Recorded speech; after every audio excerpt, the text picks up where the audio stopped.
नमस्कार दोस्तों, नींद लोक में आपका स्वागत है। आज की रात थोड़ी अलग है। आज की रात में एक खास तरह की शांति है। एक ऐसी शांति जो शब्दों में नहीं आती, जो सिर्फ महसूस की जाती है। एक ऐसी शांति जो तब आती है जब आप किसी नदी के किनारे बैठे हों और रात का आसमान आपके ऊपर तारों की चादर बिछाए खड़ा हो। तो आज की रात आप यही करने वाले हैं। अपने तकिए को थोड़ा ठीक कर लीजिए, अपनी रजाई या चादर को थोड़ा और पास खींच लीजिए, अपने कंधों की सारी कसावट ढीली कर दीजिए और बस आंखें बंद कर लीजिए। धीरे धीरे, बिना जल्दी के सांस लीजिए। गहरी सांस नाक से अंदर और मुंह से धीरे धीरे बाहर। बहुत अच्छा। अब मेरी आवाज के साथ चलिए। हम आज जा रहे हैं बहुत पुराने समय में, उस समय में जब संसार अभी जवान था, जब जंगल घने थे और उनमें ऋषि मुनि तपस्या करते थे, जब नदियां बिना किसी बाधा के बहती थी और उनके पानी में चांद अपना चेहरा देखता था। उस समय में जब एक अद्भुत घटना घटी, एक ऐसी घटना जिसे बहुत कम लोग जानते हैं। बहुत समय पहले की बात है।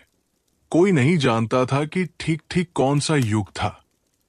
शायद त्रेता था, शायद कुछ और, लेकिन एक बात पक्की थी।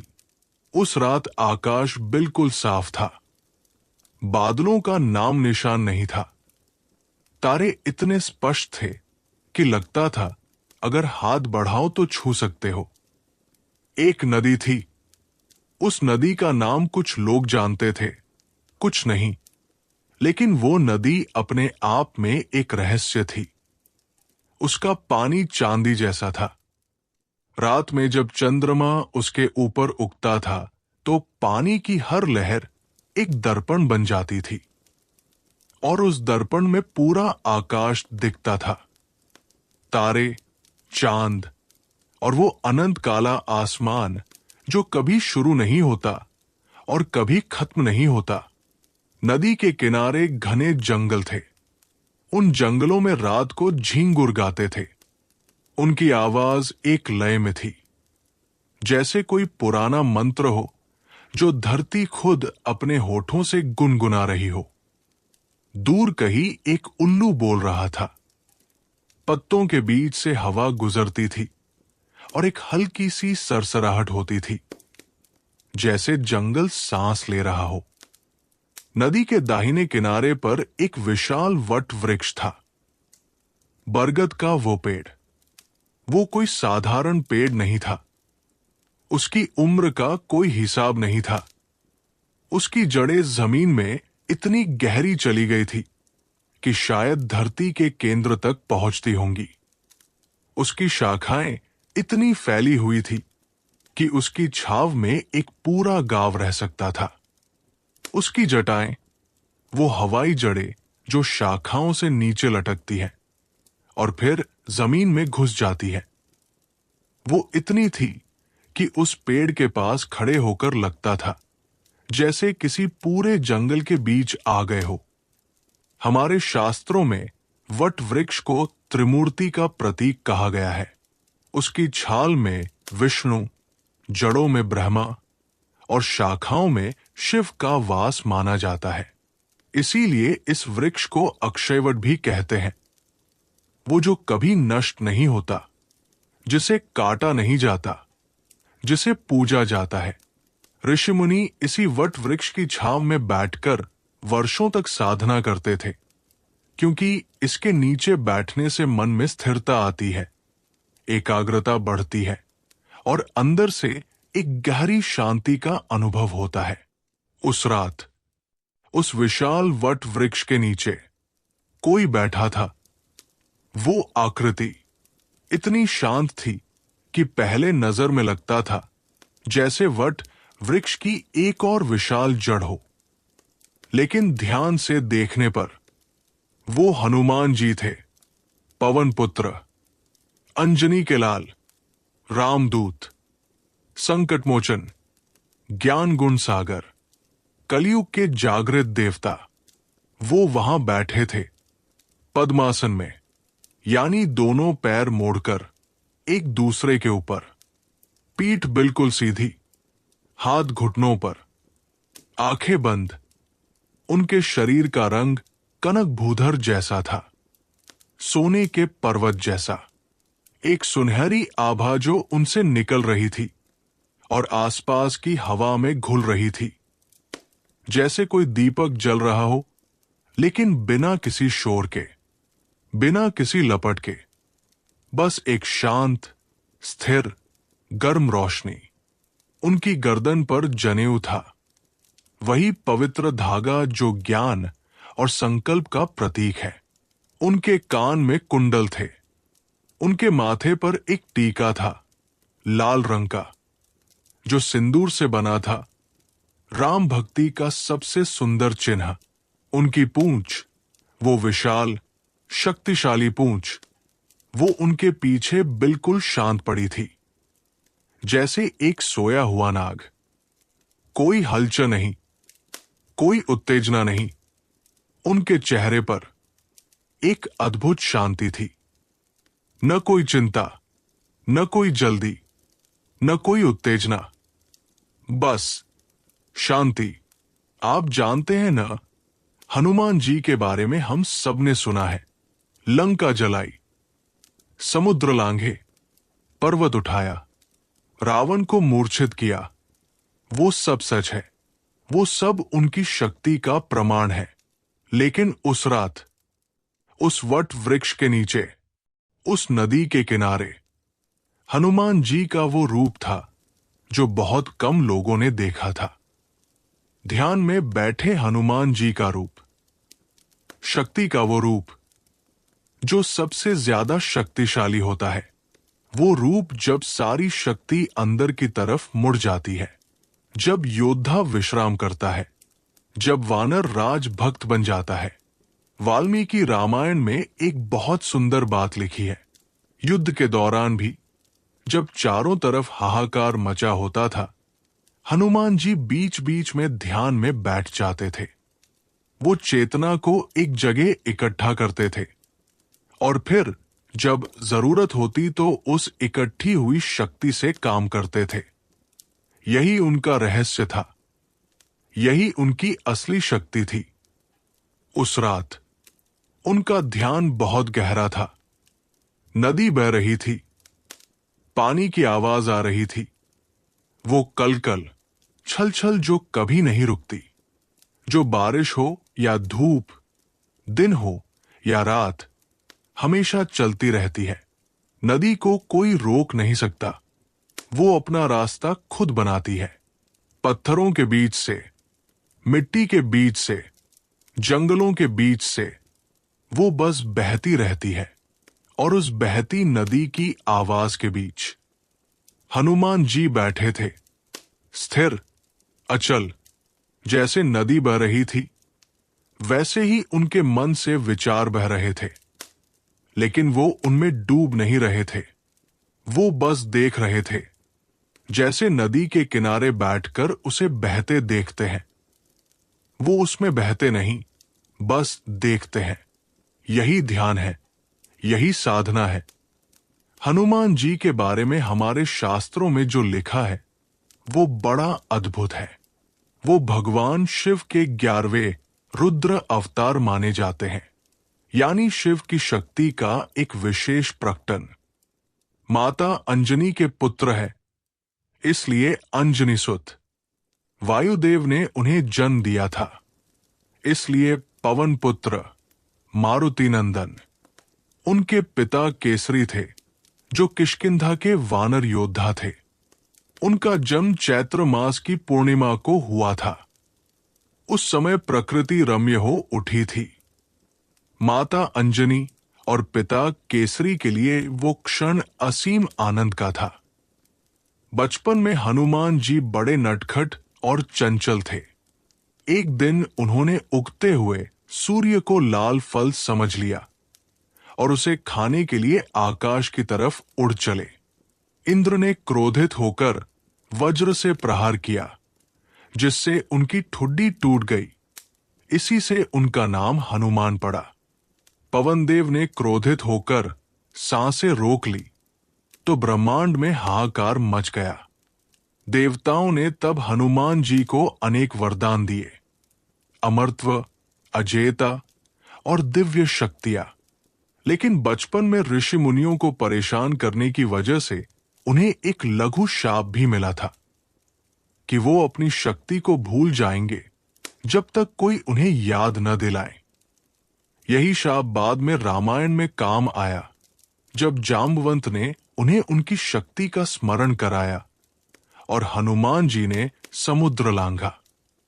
हनुमान जी ने भगवान सूर्य से शिक्षा ली। सूर्य देव ने उन्हें वेद, व्याकरण, नीति शास्त्र, सैन्य शास्त्र सब कुछ सिखाया। इसीलिए उन्हें विद्यावान, गुणी और अति चातुर कहा गया है। वाल्मीकि रामायण में जब हनुमान जी पहली बार राम और लक्ष्मण से मिले तो उन्होंने ऐसी संतुलित, मधुर और विद्वान भाषा में बात की कि राम ने लक्ष्मण से कहा, ये व्यक्ति ऋग्वेद, यजुर्वेद और सामवेद में पारंगत है। इसकी वाणी में न कोई दोष है, न कोई कटुता। ये व्यक्ति असाधारण है।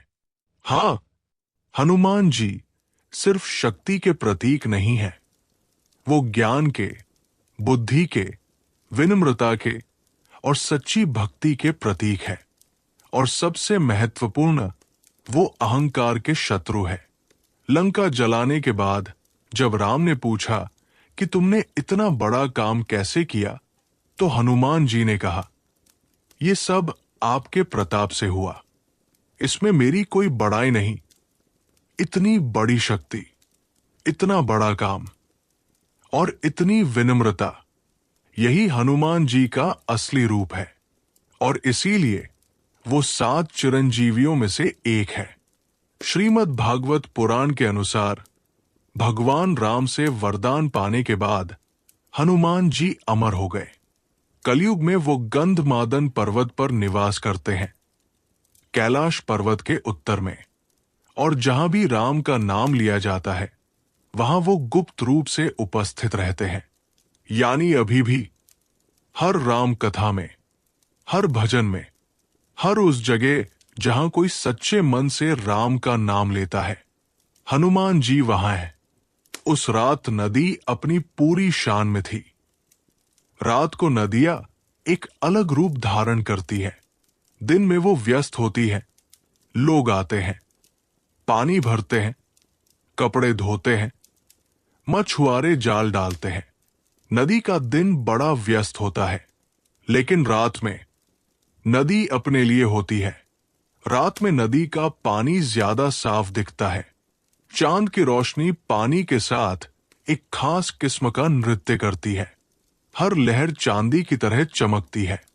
पानी की सतह पर जब हवा चलती है तो छोटी छोटी लकीरें बनती है और मिटती है, बनती है और मिटती है। हमारे शास्त्रों में नदियों को माताओं का दर्जा दिया गया है। गंगा, यमुना, नर्मदा, सरस्वती, ये सिर्फ नदियां नहीं है, ये देवियां हैं।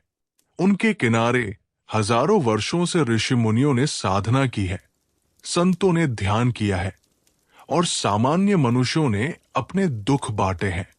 नदी हर बात सुनती है, वो कुछ नहीं कहती, बस बहती रहती है और यही उसका ज्ञान है।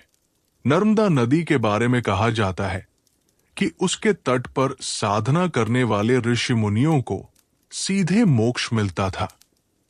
उसके दर्शन मात्र से पापों का नाश होता है। गंगा किनारे वाराणसी, प्रयागराज, हरिद्वार, ये सारे तीर्थ स्थल इसलिए महान हैं क्योंकि वहां नदी के किनारे बैठकर मन को एक अलग शांति मिलती है। पानी की आवाज में कुछ होता है जो मन को ठीक कर देता है। वो एक्समान छल छल, वो बिना रुके, वो बिना किसी चिंता के, वो बस बहते जाना। शायद इसीलिए हनुमान जी ने उस रात नदी के किनारे बैठना चुना था। उस नदी की आवाज उनके ध्यान को और गहरा कर रही थी, जैसे पृष्ठभूमि में बजता हुआ संगीत जो कानों को भाता है लेकिन मन को भटकाता नहीं। नदी के पास झाड़ियां थी। उन झाड़ियों में झिंगुर बैठे थे और गाना गा रहे थे। उनकी एकसुरी आवाज रात के अंधेरे में घुली हुई थी। कहीं दूर एक मेंढक बोला, फिर चुप हो गया, फिर बोला। पानी बह रहा था, हवा चल रही थी और हनुमान जी बैठे थे। रात के किसी पहर में दूर से पैरों की आहट आई। भारी पैर, थके हुए पैर, जो हर कदम के साथ धरती से जैसे माफी मांग रहे हों। एक आदमी था, उसका नाम था देवव्रत। वो एक साधारण गृहस्थ था। एक छोटे से गांव में रहता था, खेती करता था। परिवार था, पत्नी, 2 बच्चे, बूढ़ी मां। सब कुछ था उसके पास जो होना चाहिए। लेकिन इस साल सब कुछ टूट गया था। उसकी फसल बर्बाद हो गई थी। बेटे को बुखार आया था जो महीनों से नहीं उतरा था। साहूकार का कर्जा था जिसकी मियाद खत्म होने वाली थी। और ऊपर से एक पड़ोसी से झगड़ा था जो गांव में उसकी बदनामी कर रहा था।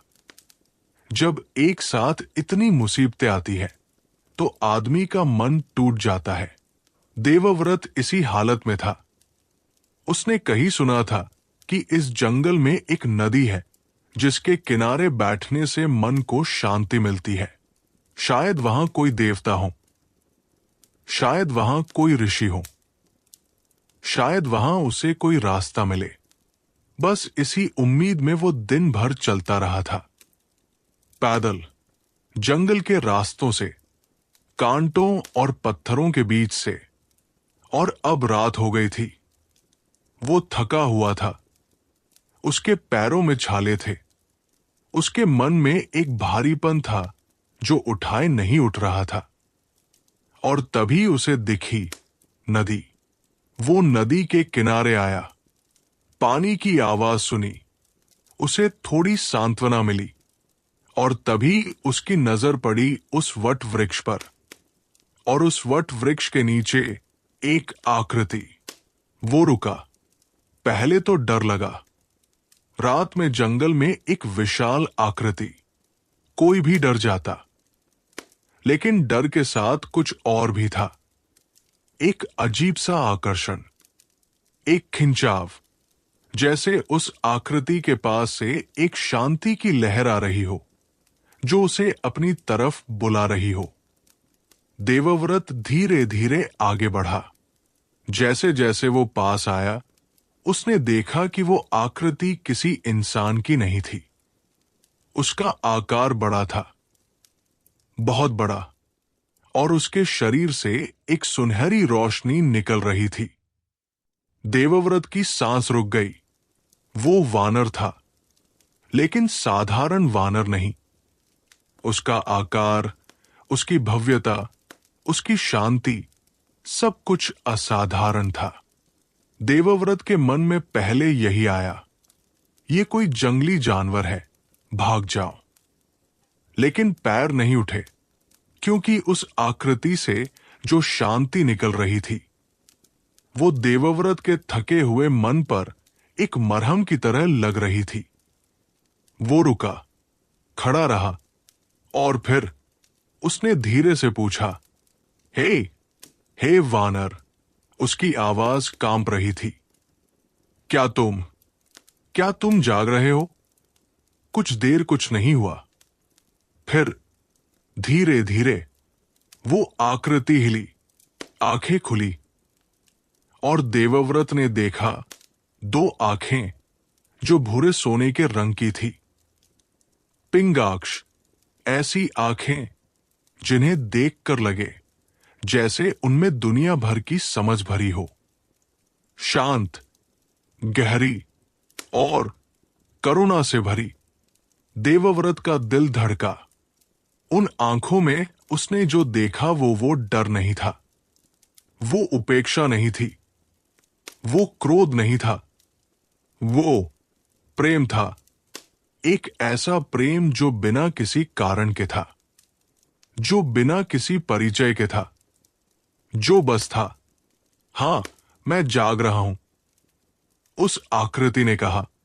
आवाज गहरी थी, लेकिन मुलायम, जैसे नदी की आवाज और बादलों की गड़गड़ाहट मिल गई हो। देवव्रत आगे बढ़ा और वट वृक्ष के एक बड़े से उभरे हुए जड़ के पास बैठ गया। उसके घुटने कांप रहे थे, थकान से भी और उस उपस्थिति के प्रभाव से भी। क्या तुम ठीक हो? उस आकृति ने पूछा। देवव्रत ने हंसने की कोशिश की, लेकिन हंसी नहीं आई। नहीं, उसने सच बोल दिया। मैं बिल्कुल ठीक नहीं हूं। बताओ, इतना आसान, बस बताओ। और देवव्रत ने बताना शुरू किया। सब कुछ। फसल की बर्बादी, बेटे की बीमारी, कर्जे का बोझ, पड़ोसी का विश्वासघात, मन का टूटना। वो बोलता रहा, रोया भी थोड़ा, आंखें पोंछता रहा, लेकिन बोलता रहा।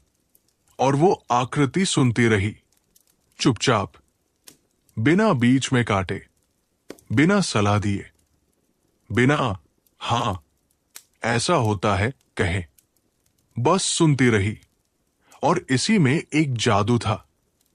देवव्रत ने जब सब कुछ बोल दिया तो उसे लगा जैसे उसने एक बड़ा बोझ उठाकर पटक दिया हो, जैसे वो सांस ले पा रहा हो जो पहले नहीं ले पा रहा था। देवव्रत के बोलने के बाद कुछ देर चुपी रही। नदी बहती रही, झींगुर गाते रहे, हवा पत्तों से खेलती रही। फिर उस आकृति ने कहा, देखो इस नदी को। देवव्रत ने नदी की तरफ देखा। ये रुक रही है? नहीं, इसके रास्ते में पत्थर हैं, बड़े बड़े पत्थर। क्या पत्थर देखकर ये वापस लौट जाती है? नहीं, ये डूब जाती है पत्थरों में। देवव्रत ने सोचा, नहीं, ये उनके बीच से रास्ता निकालती है। हां, उस आकृति ने कहा। उसकी आवाज में एक हल्की मुस्कान थी जो देवव्रत को महसूस हुई, देखी नहीं। ये रास्ता निकालती है हमेशा, क्योंकि ये बहना जानती है, ये रुकना नहीं जानती। देवव्रत ने नदी को देखा। पानी वाकई पत्थरों के बीच से गुजर रहा था। कुछ जगह थोड़ा झाग उठ रहा था, जहां पत्थर बड़े थे। कुछ जगह धारा तेज हो जाती थी, कुछ जगह मुड़ जाती थी, लेकिन रुकती नहीं थी। तुम्हारी जिंदगी में जो मुसीबतें आई है, वो आकृति बोली, वो पत्थर है। नदी के रास्ते में जो पत्थर आते हैं, वो नदी को रोकने नहीं आए, वो बस है। लेकिन मुझे लग रहा है कि मैं रुक गया हूं। देवव्रत की आवाज में दर्द था। हां, इसीलिए तुम्हें तकलीफ हो रही है। जब नदी का पानी रुकता है तो वो सड़ने लगता है, जब वो बहता है तो वो पवित्र रहता है। मनुष्य का मन भी ऐसा ही है। जब वो किसी मुसीबत से लड़ने की बजाय उसके साथ ही जमा हो जाता है तो दर्द बढ़ता है। देवव्रत ने सोचा, कुछ बात उसके अंदर उतरी। तो मैं क्या करूं? बहो, उस आकृति ने कहा। बस इतना, बहो। यानी आज की रात यहां बैठो, नदी की आवाज सुनो, सांस लो। कल की सुबह आएगी, कल का काम कल करना।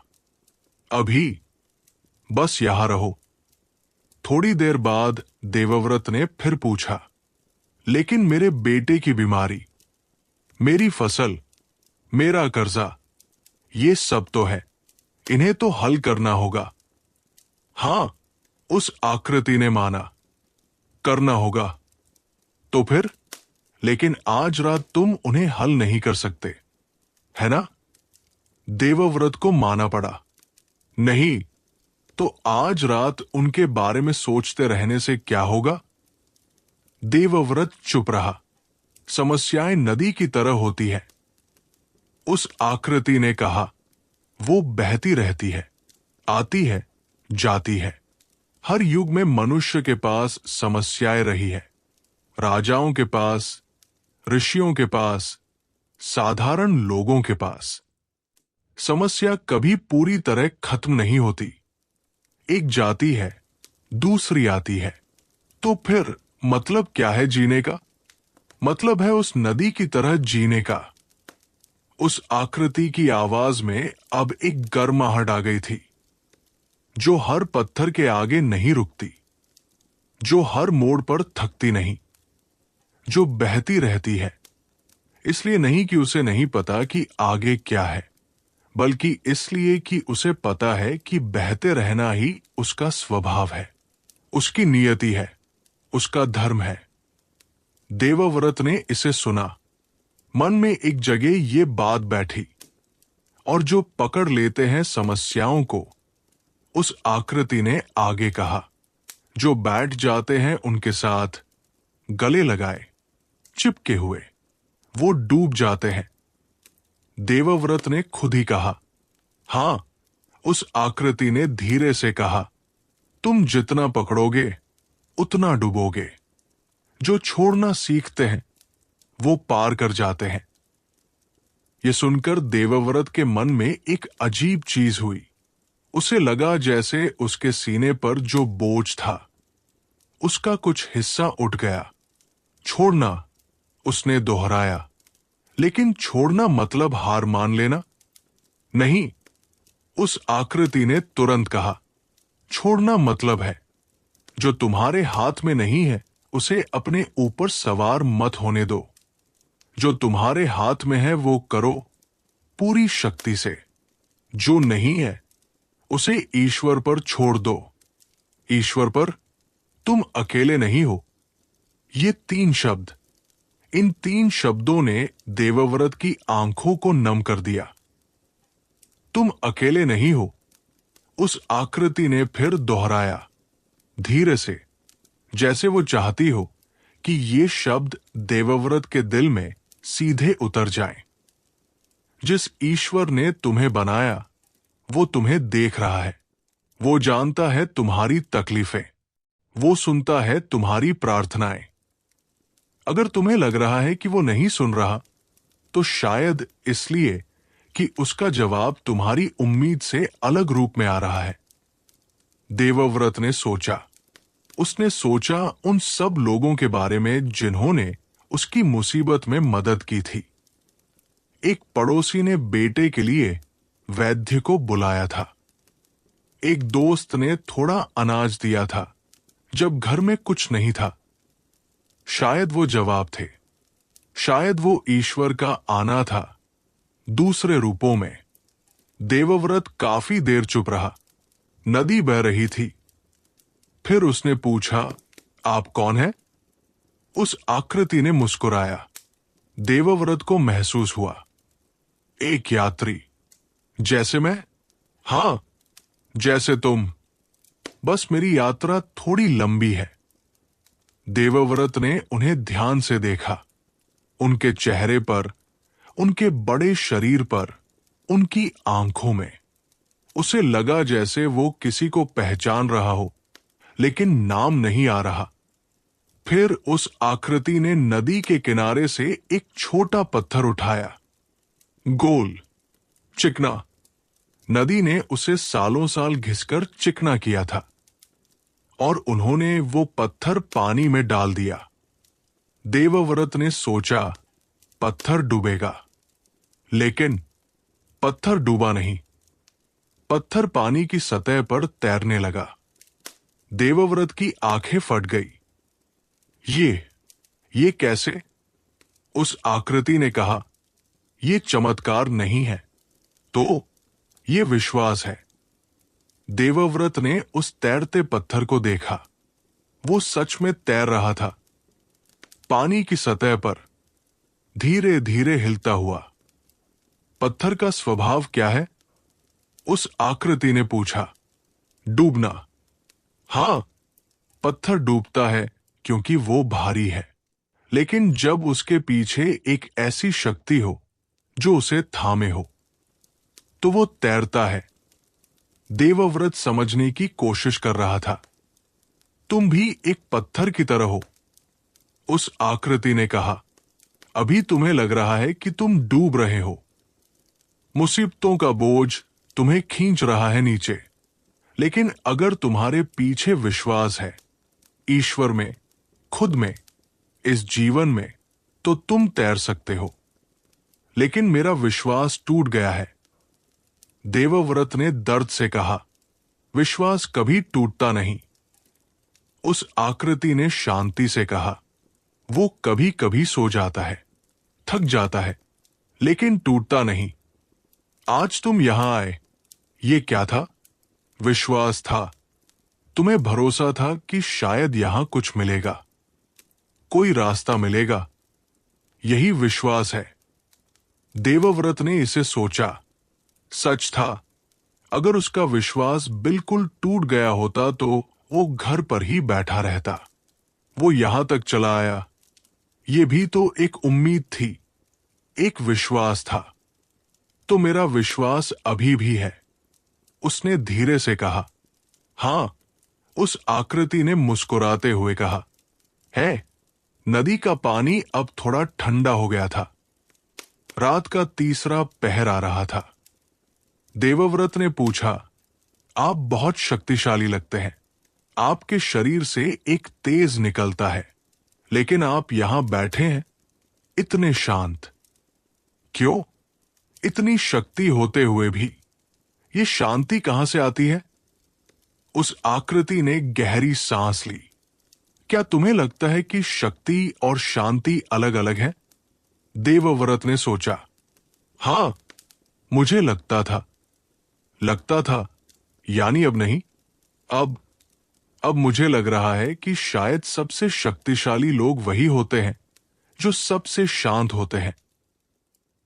उस आकृति ने एक बड़ा और गहरा सांस लिया, जैसे बहुत खुश हुई हो। हां, उन्होंने कहा, यही बात समझनी है। जब मैंने अपना ध्यान शुरू किया था तो लोगों को लगता था ये समय बर्बाद है, इतनी शक्ति है, इसे काम में लगाओ। लेकिन मेरा ध्यान ही मेरी शक्ति का स्रोत है। जब मैं यहां बैठता हूं, जब मैं नदी की आवाज सुनता हूं, जब मैं अपने मन को शांत करता हूं, तब मेरी शक्ति बढ़ती है। वो उस दीपक की तरह है जिसमें तेल डालना जरूरी है, वरना वो बुझ जाएगा। देवव्रत ने ये सुना। तो आप ध्यान इसीलिए करते हैं? हां, और इसलिए भी कि मेरा मन मेरे प्रभु में लगा रहे। जब मैं ध्यान करता हूं, तब मैं उनके पास होता हूं। उनका नाम मेरे मन में गूंजता है, उनका चेहरा मेरे सामने होता है, और तब मुझे कोई भय नहीं होता, कोई चिंता नहीं होती, कोई अहंकार नहीं होता। आपका अहंकार नहीं है? देवव्रत ने हैरानी से पूछा। इतनी शक्ति होते हुए अहंकार और शक्ति का क्या संबंध है? उस आकृति ने पलटकर पूछा। जिसके पास जितनी ज्यादा शक्ति हो, उसे उतनी ज्यादा विनम्रता होनी चाहिए, क्योंकि जब शक्ति और अहंकार मिलते हैं तो वो विनाश करते हैं, लेकिन जब शक्ति और विनम्रता मिलती है तो वो सृजन करते हैं। देवव्रत के मन में रावण का ख्याल आया। उसने सुना था उसकी कथाएं। अपार शक्ति थी उसमें, लेकिन अहंकार भी था, और वो अहंकार ही उसके विनाश का कारण बना। और फिर उसने उस आकृति को देखा, जिसके पास शक्ति थी, अपार, असीम, लेकिन अहंकार का नाम निशान नहीं था। आप हनुमान जी हैं। देवव्रत के मुंह से अचानक निकल गया। उस आकृति ने कुछ नहीं कहा, बस मुस्कुराई, और उस मुस्कान में देवव्रत को अपना जवाब मिल गया। देवव्रत के हाथ जुड़ गए, आंखें भर आई। हनुमान जी, उसने कांपती आवाज में कहा। बैठे रहो, हनुमान जी ने कहा। उनकी आवाज में एक गर्म जोशी थी। यहां आओ तो बैठे रहो, उठने की जरूरत नहीं। देवव्रत बैठा रहा, लेकिन उसके मन में एक तूफान था। वो सोच रहा था, मैं इतने बड़े भाग्यशाली हूं। इस टूटे हुए, थके हुए, हारे हुए मन के साथ यहां आया था, और यहां हनुमान जी थे। मुझे माफ कीजिए, उसने कहा। मैंने आपको पहचाना नहीं। पहचानना जरूरी नहीं था, हनुमान जी ने कहा। जो बात जरूरी थी वो हो गई। तुम यहां आए, तुमने अपनी पीड़ा कही, तुमने सुना, और अब तुम्हारे मन में थोड़ी जगह बनी है। जगह? हां, मन में जब बहुत भरा होता है, डर से, चिंता से, दुख से, तो कुछ और भर नहीं पाता। लेकिन जब थोड़ी जगह बनती है, तब शांति आती है, तब समझ आती है, तब रास्ता दिखता है। देवव्रत ने नदी की तरफ देखा। क्या आप हमेशा ऐसे ही बैठते हैं, ध्यान में, जब जरूरत नहीं होती काम की? तब हां, हनुमान जी ने कहा, मेरे प्रभु राम का नाम मेरे मन में हमेशा रहता है। चाहे मैं बैठा हूं, चाहे चल रहा हूं, चाहे सो रहा हूं। वो नाम एक धागे की तरह है जो मुझे हमेशा उनसे जोड़े रखता है। राम नाम। हां, राम नाम से बड़ा कोई मंत्र नहीं। जब मन भटके, तब राम। जब डर लगे, तब राम। जब खुशी हो, तब राम। जब दुख हो, तब राम। ये नाम एक दीपक है जो कभी बुझता नहीं। देवव्रत के मन में राम का नाम आया।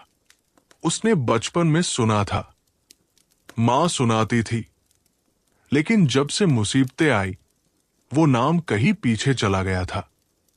मैंने काफी दिनों से नाम नहीं लिया, उसने शर्मिंदगी से कहा। अभी लो, हनुमान जी ने सरल भाव से कहा। राम, देवव्रत ने धीरे से कहा, और उस एक शब्द में, उस नदी के किनारे, उस वट वृक्ष के नीचे, उस रात के तीसरे पहर में, उसे कुछ महसूस हुआ। एक हल्कापन, जैसे कोई बोझ उठा लिया गया हो। हनुमान जी, देवव्रत ने पूछा, क्या आपने भी कभी इतना दुख महसूस किया? जब राम जी के साथ, जब सब कुछ मुश्किल था? हनुमान जी कुछ देर चुप रहे। हां, उन्होंने कहा, एक शब्द, लेकिन उस एक शब्द में बहुत कुछ था। जब माता सीता हरण हुई, जब हम सब खोज रहे थे और नहीं मिल रही थी, जब मेरे प्रभु का दर्द मेरी आंखों के सामने था, उस समय मन में बहुत तूफान था। तब आपने क्या किया? तब मैंने वही किया जो अभी तुमसे कहा।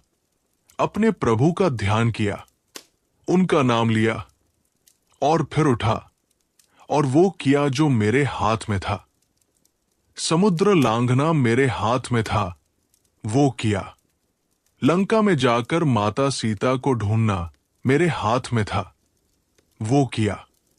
जो मेरे हाथ में नहीं था, जैसे लक्ष्मण की मूर्छा, जैसे रावण का अहंकार, उसे प्रभु पर छोड़ दिया। देवव्रत ने सोचा, तो एक तरफ पूरी कोशिश और दूसरी तरफ छोड़ देना, यही कर्मयोग है। हनुमान जी ने कहा, भगवान कृष्ण ने गीता में यही कहा है, कर्म करो, फल की चिंता मत करो। लेकिन इसका मतलब निठल्ले बैठ जाओ नहीं है। इसका मतलब है पूरी शक्ति से काम करो, अपना सर्वश्रेष्ठ करो, लेकिन परिणाम पर इतना अड़े मत रहो कि उसी के बारे में सोचते सोचते काम करना ही भूल जाओ। देवव्रत के मन में ये बात उतरी। उसने सोचा, मैं तो बस परिणाम के बारे में सोच रहा था। फसल बर्बाद हुई तो क्या होगा, कर्जा कैसे उतरेगा, बेटा नहीं ठीक हुआ तो क्या होगा। और इतना सोचते सोचते वो कुछ नहीं कर रहा था, बस बैठा था और डूब रहा था। मुझे कल से शुरू करना होगा, उसने खुद से कहा। हां, हनुमान जी ने कहा, लेकिन कल की सोचो मत, अभी बस यहां रहो, इस रात को जियो, नदी को सुनो, सांस लो।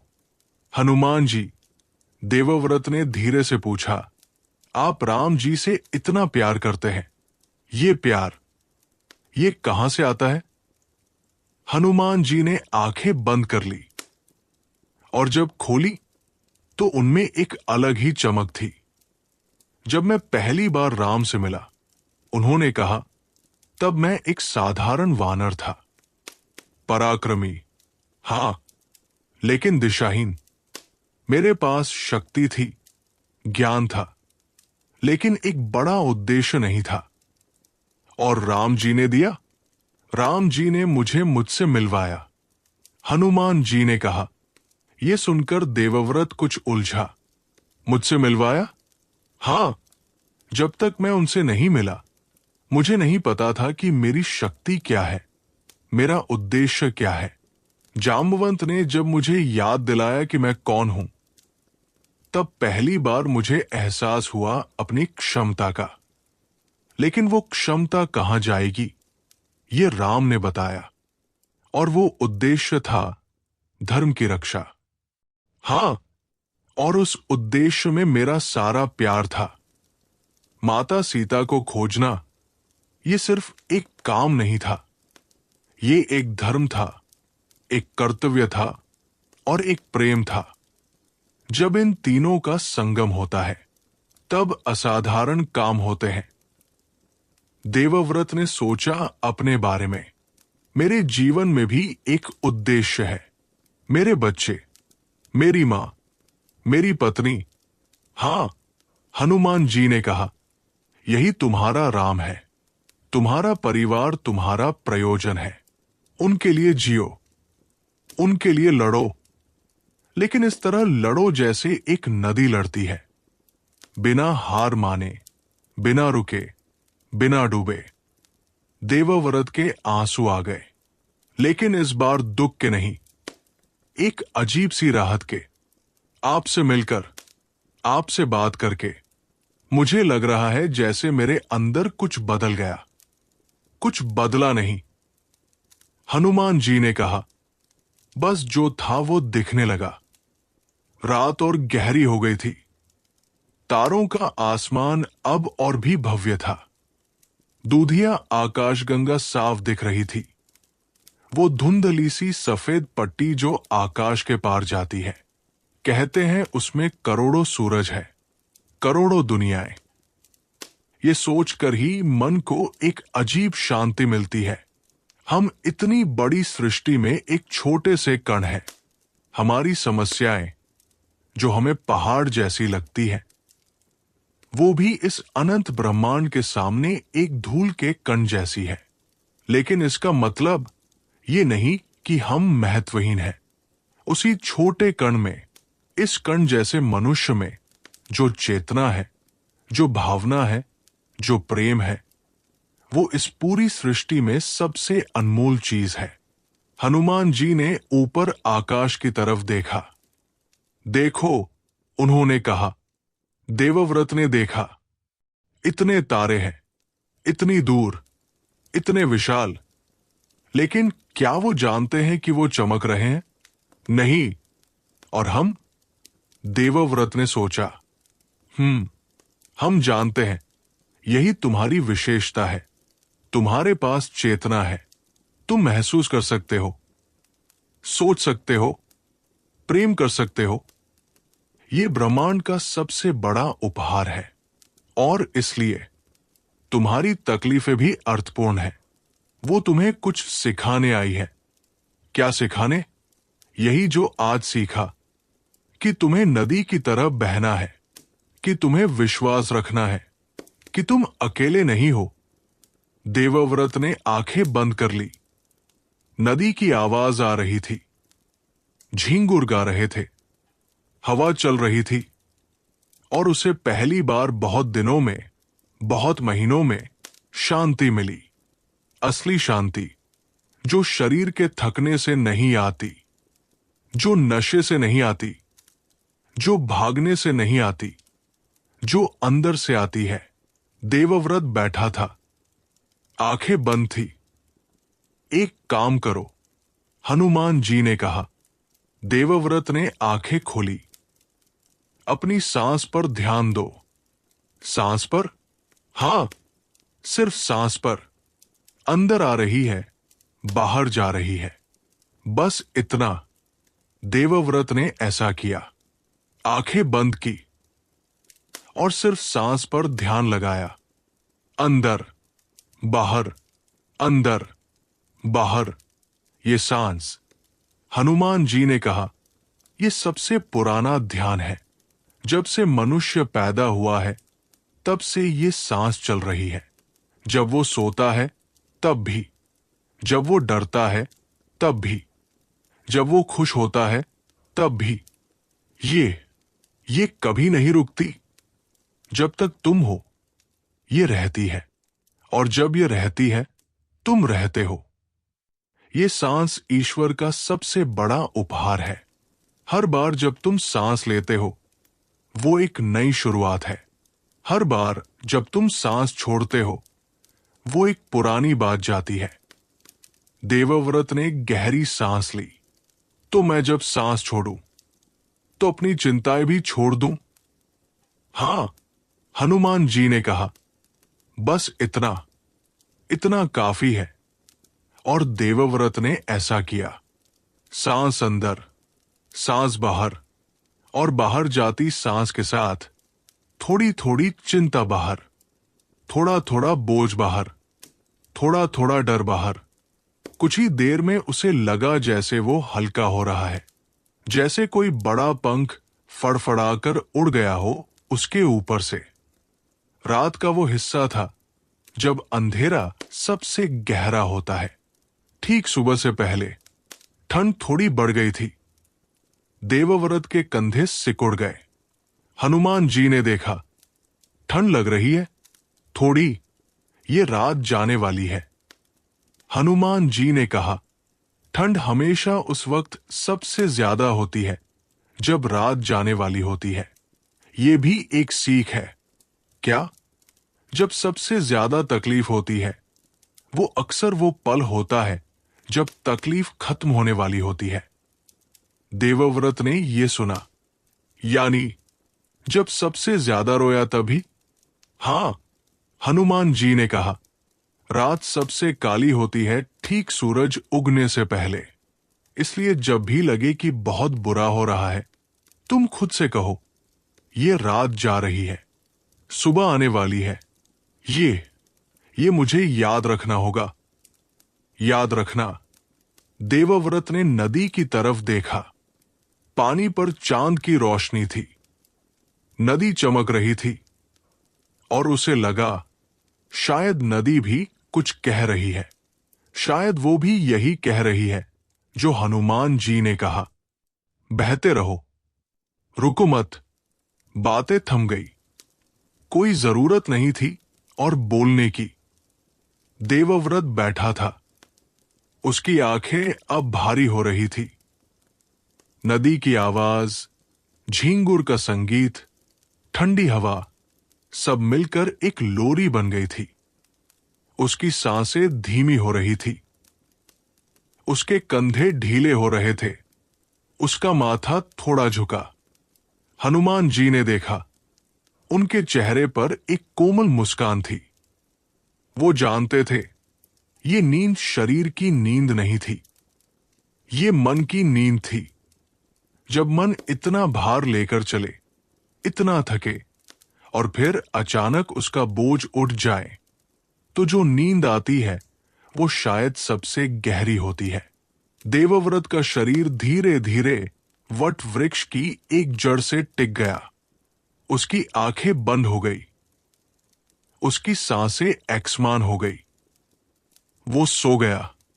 हनुमान जी ने उसे देखा, एक थका हुआ इंसान जिसने बहुत कुछ झेला था, जिसका दिल कई जगह से टूटा था, लेकिन अभी इस पल वो शांत था।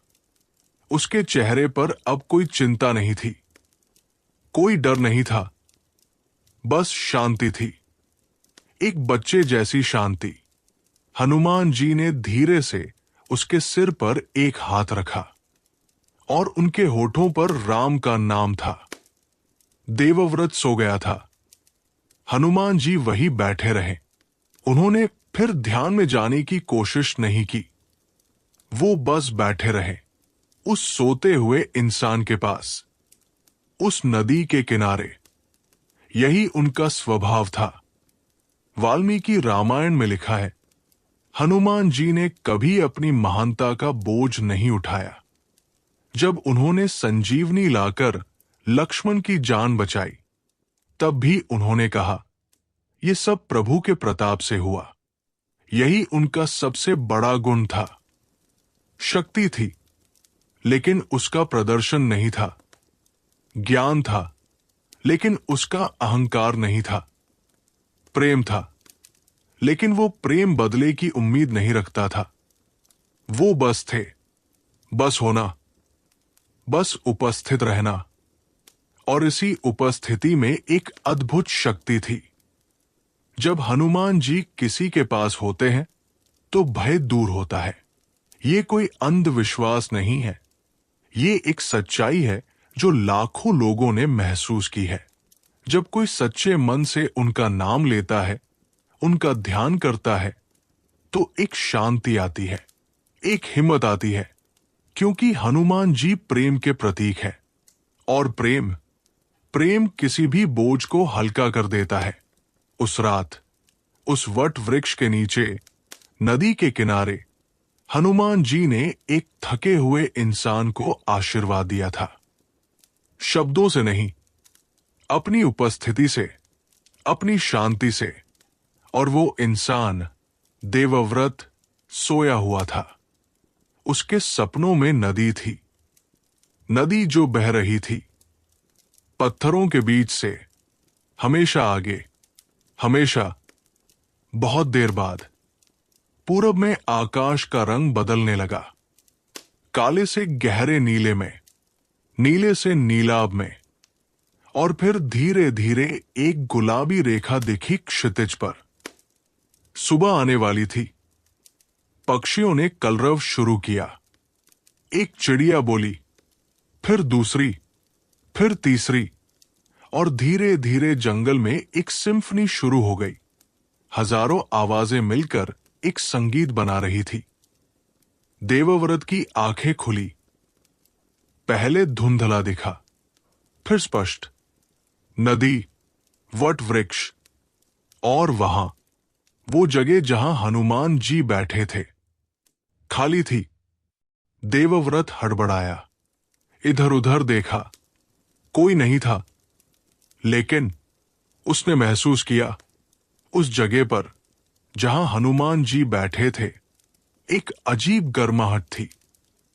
जैसे अभी अभी कोई उठा हो, जैसे उनकी उपस्थिति का एक हिस्सा अभी भी वहां हो। देवव्रत ने हाथ जोड़े, धन्यवाद, उसने कहा। उसे नहीं पता था किसे, लेकिन कहा। नदी ने जवाब दिया, छल छल। हवा ने जवाब दिया, सरसराहट। और पूरब से उठती हुई लालिमा ने कहा, मैं यहां हूं। सुबह आ गई थी। जैसे हनुमान जी ने कहा था, रात सबसे काली होती है ठीक पहले, और फिर सुबह आती है। देवव्रत उठा। उसके पैरों में दर्द था, रात भर बैठने का। लेकिन मन में एक हल्कापन था जो पहले नहीं था। उसने नदी में हाथ डाला। पानी ठंडा था, बिल्कुल ताजा। उसने मुंह धोया, पानी पिया, और फिर उसने घर की तरफ चलना शुरू किया। एक एक कदम, धीरे धीरे, लेकिन पक्का। देवव्रत जब चला गया, नदी बहती रही, वट वृक्ष खड़ा रहा। और हनुमान जी, वो कहां गए? शायद वही थे जहां हमेशा है, जहां राम का नाम है, जहां कोई सच्चे मन से पुकारता है, जहां कोई टूटा हुआ है और उठना चाहता है, जहां कोई डरा हुआ है और हिम्मत मांगता है, जहां कोई थका हुआ है और शांति ढूंढता है। हनुमान जी वहां है, हमेशा। शास्त्रों में लिखा है, जहां राम की कथा होती है, वहां हनुमान जी गुप्त रूप से उपस्थित रहते हैं।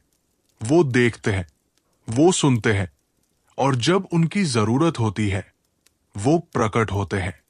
कभी किसी की आवाज में, कभी किसी के स्पर्श में, कभी किसी अजनबी की मुस्कान में, कभी उस नदी की आवाज में जो रात भर बहती रही।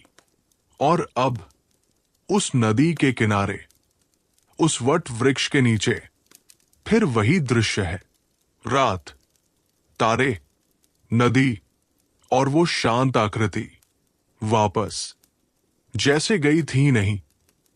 हनुमान जी ध्यान में बैठे हैं। उनके होठों पर एक नाम है, वो नाम जो उनकी सांस है, वो नाम जो उनका धर्म है, वो नाम जिसके बिना वो अधूरे हैं। राम। नदी बह रही है, पानी की आवाज आ रही है, झींगुर गा रहे हैं, हवा चल रही है, और इस पूरे संगीत में एक शांति है। एक ऐसी शांति जो शब्दों में नहीं आती, जो सिर्फ महसूस की जाती है। और अब ये कहानी यही खत्म नहीं होती, क्योंकि ये कहानी आपकी भी है। आप भी एक यात्री है। आप भी अपनी जिंदगी के जंगल में चल रहे हैं। कभी रास्ता साफ होता है, कभी नहीं। कभी सब ठीक होता है, कभी नहीं। लेकिन इस रात, इस पल, आप उस वट वृक्ष के नीचे हैं। नदी आपके लिए बह रही है। आवाज सुनिए, छल छल, छल छल। वो कह रही है, बहते रहो। वो कह रही है, रुको मत। वो कह रही है, ये रात जाएगी। और हनुमान जी वही हैं। अगर आपके मन में कोई तकलीफ है, कोई डर है, कोई टूटन है, तो उन्हें बताइए। वो सुनते हैं, हमेशा सुनते हैं। और अगर आप थके हुए हैं, बस एक बार, सिर्फ एक बार राम का नाम लीजिए, धीरे से, अपने मन में, राम, और देखिए क्या होता है। अब आंखें बंद कर लीजिए। अगर अभी तक खुली है तो बंद कर लीजिए। धीरे से, गहरी सांस, अंदर और बाहर। एक बार और, अंदर और बाहर। अच्छा, अपने शरीर को महसूस कीजिए। आप जहां लेटे हैं, वो जगह, वो मुलायम बिस्तर, वो तकिया, वो रजाई या चादर, कितनी आरामदायक है ना ये जगह। आपको कहीं नहीं जाना है, कुछ नहीं करना है, बस यहां रहना है और सोना है। नदी बह रही है, दूर से सुनिए उसकी आवाज, छल छल, छल छल। बहुत धीमी, बहुत शांत। झींगुर गा रहे हैं, एक तरफ से, दूसरी तरफ से, एक सुरीली आवाजें। हवा चल रही है, पत्ते हिल रहे हैं, सरसर, सरसर। और उस वट वृक्ष के नीचे सब शांत है। हनुमान जी का ध्यान चल रहा है।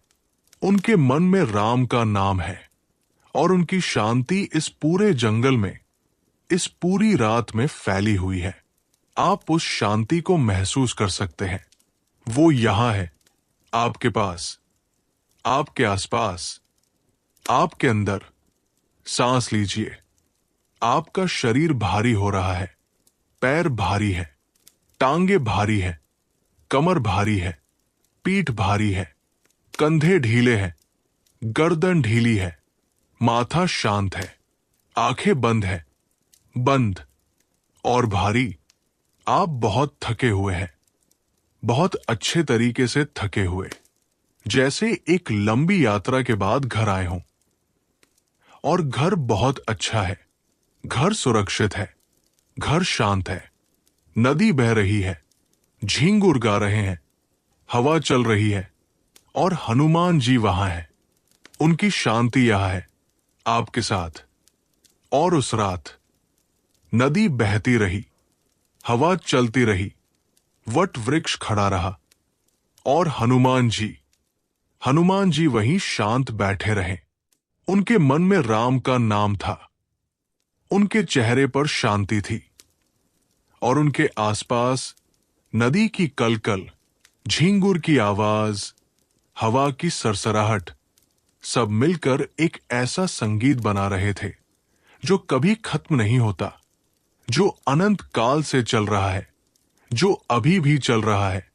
सुनिए, धीरे से नदी की आवाज, छल छल छल छल। ये आवाज धीरे धीरे कम होती जाएगी और एक गहरी, शांत, मखमली नीरवता उसकी जगह लेगी। वो नीरवता जिसमें सपने रहते हैं, वो नीरवता जिसमें आराम है, वो नीरवता जिसमें ईश्वर है। जाइए उस नीरवता में, धीरे से, बिना जल्दी के। आपका मन हल्का है, आपका शरीर आराम में है, आप सुरक्षित है, आप प्रेम में है। शुभ रात्रि, मीठे सपने, राम राम। दोस्तों, अगर ये कहानी आपके मन को थोड़ी भी शांति दे पाई, अगर इस कहानी को सुनते सुनते आपकी आंखें भारी हुई, अगर हनुमान जी के इस स्वरूप ने, उस शांत, ध्यानी, करुणामय स्वरूप ने आपको अच्छा महसूस कराया, तो हमें बताइए, नीचे कमेंट करके बताइए कि ये कहानी कैसी लगी। और अगर आप चाहते हैं कि ऐसी और कहानियां आप तक पहुंचती रहें, तो नींद लोक को सब्सक्राइब कीजिए, लाइक बटन दबाइए और इस वीडियो को उन लोगों तक शेयर कीजिए जिन्हें रात को नींद नहीं आती, जो परेशान है, जो थके हुए हैं। क्योंकि हर किसी को कभी न कभी उस नदी के किनारे बैठने की जरूरत होती है और नींद लोक वो नदी है। हम यहां हैं, हर रात आपके साथ। जय हनुमान, राम राम।